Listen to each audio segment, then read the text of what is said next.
নামাজ সালাম ফিরাইতে দেরি, উঠা দৌড়াইতে দেরি করে না। আল্লাহ রসুল টাইকা দাঁড় করাইছেন, সালাম ফিরাইতে দেরি, দৌড়াইতে দেরি করো না। কারণটা কি? নামাজের পরে দোয়া আছে, তসবিহ আছে, তাহলিল আছে। আমি কথা বলি, তুমি শোনো না। চোখের পানি ছেড়া দিয়া বলতেছে, ইয়া রাসূলুল্লাহ, দুইজনের এক কাপড়। দেখেন দিলে লাগে কিনা। দুইজনের কয় কাপড়? এক কাপড় দুইজনের। আপনি সালাম ফিরান, আমি ছুটা চলে যাই আউয়াল ওয়াক্তে নামাজ পড়ানোর জন্য। খুলা দেই, নামাজ পড়ে ওই ঘরের সুখ দেখাইতেছি। সুখ, স্ত্রী স্বামীর গাল ধরা চিমটি কেটে বলতেছে, আমি জান্নাতি। বলছে, তুমি কি করে জান্নাতি? বলছে, কেন?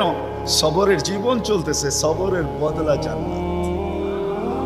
কোনদিন তোমার কাছে চাহিদা তো দূরের কথা, নিজের মনের কাছেও করি নাই।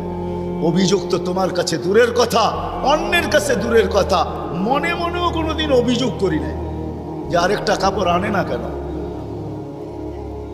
সুখ এটার নাম। স্বামীর চেহারাটা একটু মলিন হয়ে গেছে, তো স্ত্রী আবার চিমটি কেটে বলতেছে, চেহারা মলিন কেন? তুমি জান্নাতে চলে যাবে। আমি তুমি কি আমার মতো স্ত্রী পেয়ে শুকরিয়া আদায় করো না? তো হাসতেছে, বলতেছে, পাগলি, একবার ডেলি 100বার। তাইলে শুকুরের বদলাও জান্নাত। দুজনে জান্নাতে যায় ফুর্তি করবে। আজকে ইতিহাসের পাতায় খুঁজলে পাওয়া যায়, ইব্রাহিম ইবনে আদহাম রহমতুল্লাহ আলাইহির জীবন অতি অল্প কথায় চেঞ্জ হয়েছে, পরিবর্তন হয়েছে। উনিও কিন্তু রাজা ছিলেন, বলখ নামী এলাকার বাদশাহ ছিলেন, যেটা এখন ইরাকের অন্তর্ভুক্ত। ঐতিহাসিক নাম যদিও বলখ, বর্তমানে ওই নামে তার নাম নাই বিদায় চিনতে অনেক কষ্ট হয়। তো উনি অনেক কথায় ওনার জীবন চেঞ্জ হয় নাই, অল্প কথায় জীবন চেঞ্জ।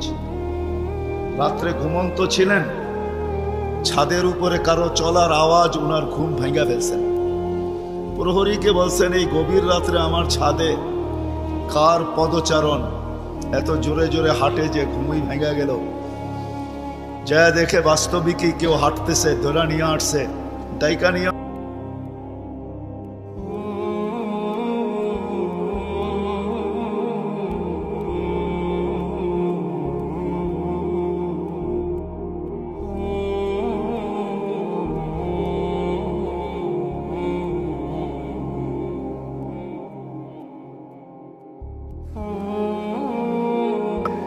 তুমি উঁচ ঘুরছে চলে আসছো ছাদে। তো বলছে, মহোদয়, যদি আমি পাগল হই তাহলে আমার সাথে আপনিও। তো বলছে, বুঝলাম না, তোমার সাথে আমি?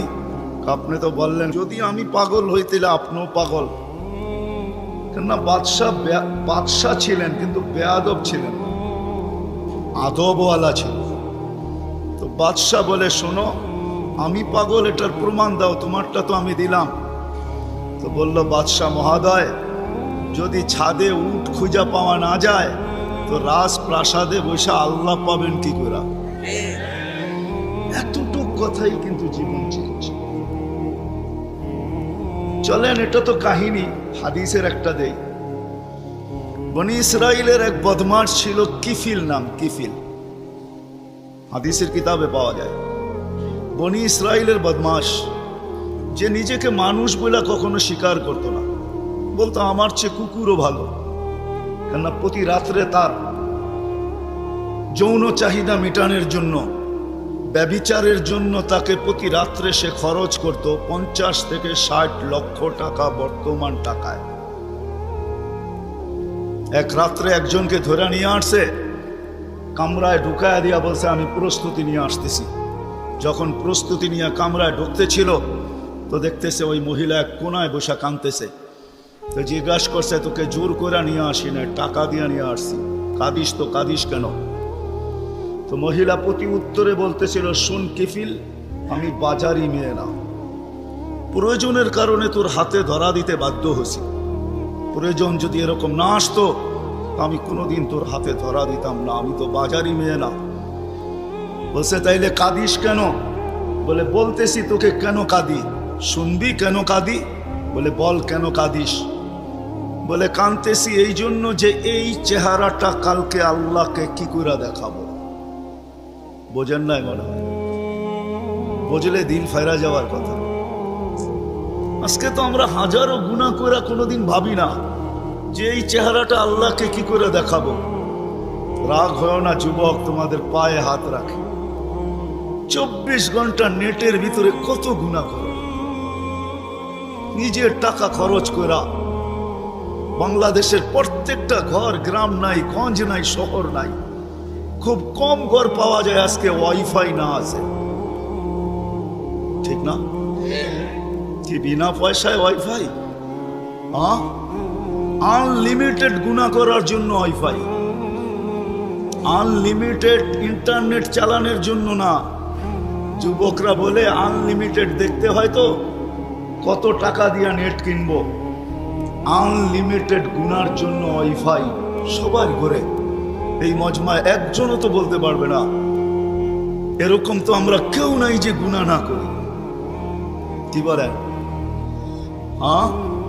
মুহাম্মদুর রাসূলুল্লাহর কারণে বেঁচে গেছে। কুরবান যাও মুহাম্মদুর রাসূলুল্লাহর উপরে। এই রসুল যদি আমাদের নবী না হইতেন তাহলে কোনোদিন মনে হয় এই হাদিস আমাদের কাছে আসতো না। আস্তুরুকা ওয়ালাউ তাখশানি, আল্লাহ বলে উম্মতে মুহাম্মাদি তুই আমাকে ভয় করিস না, কখনো ভাবিসও না যে আমাকে চেহারাটা দেখাবি। তো দেখাবি কি কইরা? 24 ঘন্টা গুনাহ করিস আর আমি 24 ঘন্টা লুকোচুরি খেলতে থাকি, আমি 24 ঘন্টা লুকাইতে থাকি। তুই গুনায় অভ্যস্ত, আমি লুকাইতে অভ্যস্ত। তুই গুনাহ ভালোবাসিস, আমি লুকাইতে ভালোবাসি। তোর কাছে গুনাহ মজা লাগে, আমার কাছে লুকাইতে মজা লাগে। তোর স্বভাব গুনাহ করা, আমার স্বভাব লুকানো।